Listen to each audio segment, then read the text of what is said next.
This is called Somewhere Else. Deep chill, so untouchable, like the bubonic plague. Snow falling silently outside my window.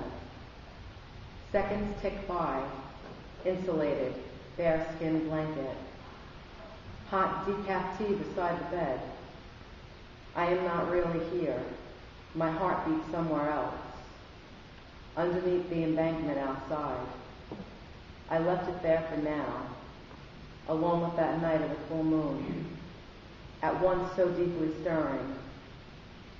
We couldn't get enough of one another, stealing hot buttery kisses under the moonlight. My understanding and deep passion for you etched so delicately and sensually along your Adam's apple. A lover's mark that you can never really shake off, no matter how hard you tried. You were somewhere else. Yours, however, not so delicate, but fierce and impatient.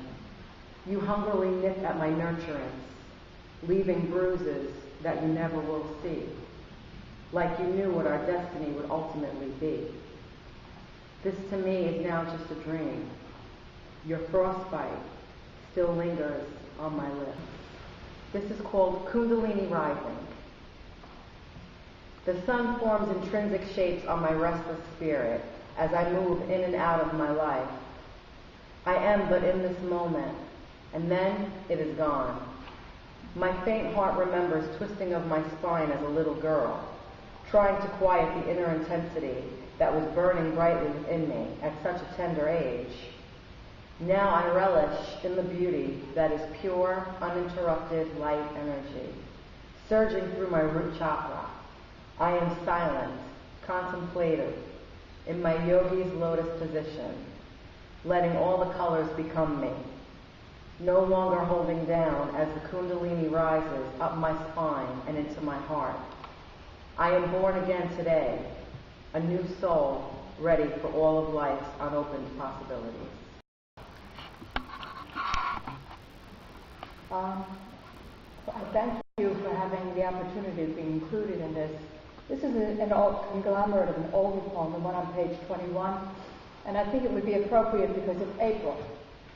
And it's called Earth Pockets Inside Out, Ode to April. The sky is gnawing me with cold teeth of rain, catapulting its cold-blooded breath. It stings with viper's tongues. Soggy dawn drenching, digging my lungs bottom into a cold pocket of tissue. No sun, no east, no west today, no clouds heal. A soft gray mantle heaves on sky, held by waiting maples, garnered to fist to burst into a soft flow of growth. Hard knots full of passion, no birds today.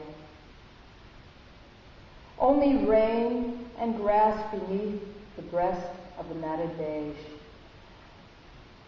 Dawn with a southern burden on which I can hang the pockets of my mind.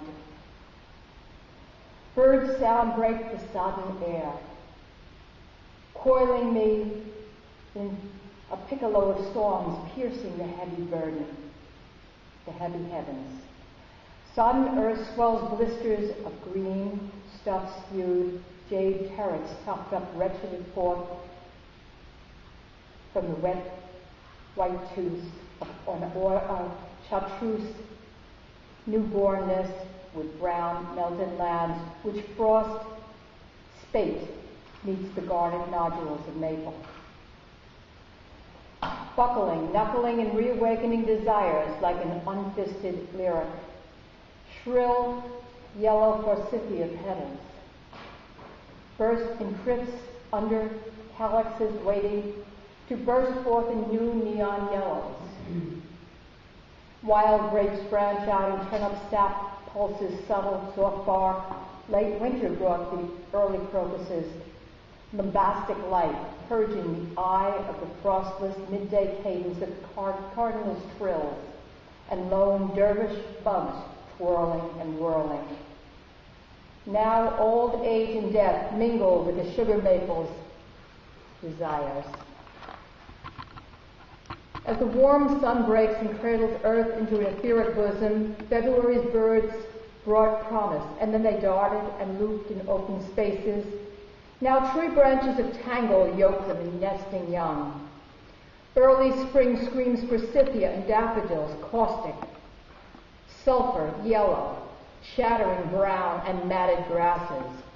Queen bee, Cronus, survived by eating her children as millipedes melt with the frost. Red, flowered Roman candles burst from maple, and lawns await the magnolia's fleshy petals. Resonant birds, no larger than April, have burst their eggs in their leafless balconies, and the old limbs suck in the warm spring raptures at their furrowed awakening skeletons. Migrants return.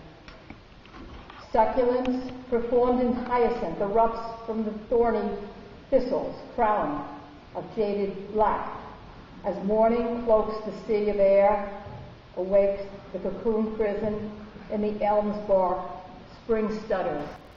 The last one I'm going to read, I just wrote recently, and when Jack had told me that, when Lorraine had told me that they were going to do the book, this just inspired me, and this is just for fun. So, it's just for fun. I, at 9 a.m., tripped over my shadow, then kicked it and picked it up, threw it across the living room into the vast post-ontological wasteland of Dzogchen. A lot of heavy Buddhist undertones with this. Now my biggest stimulation is non-stimulation, and things are still. Then my smoldering scissors mind isn't shearing off reality, or worse yet, vortexing it. Today was punctuated in 95-degree heat, with clouds of blue sheets tacked on an angry windows, and I live in the penumbra. Witches have no shadows, so Plato wasn't a witch. But I thought I could buy a shadow in the 99-cent store. Everything else is in the 99-cent store. Do they sell inherently existent shadows or inferentially coexistent ones? How about a smile? Can you eat an orange smile? No more shadows today. No umber wounds or tunes from the Republic. Time is over.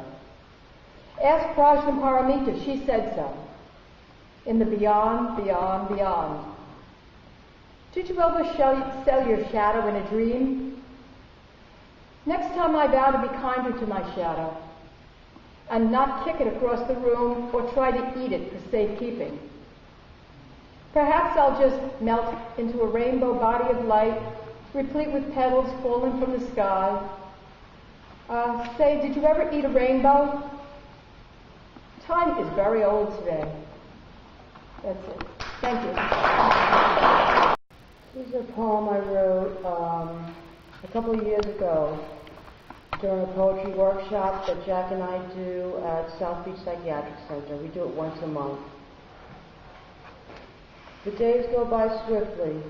The days go by swiftly. I can no longer say I'm a young girl, that happiness and contentment are with me now, that had long eluded me in my youth. When did I reach this turning point in my life? It was such a subtle change over time. One day I realized I'm happy. After years of yearning and praying for love and peace of mind, I found it. I prayed for wisdom and God answered me. When I once cursed God, I realize now how much He's blessed me.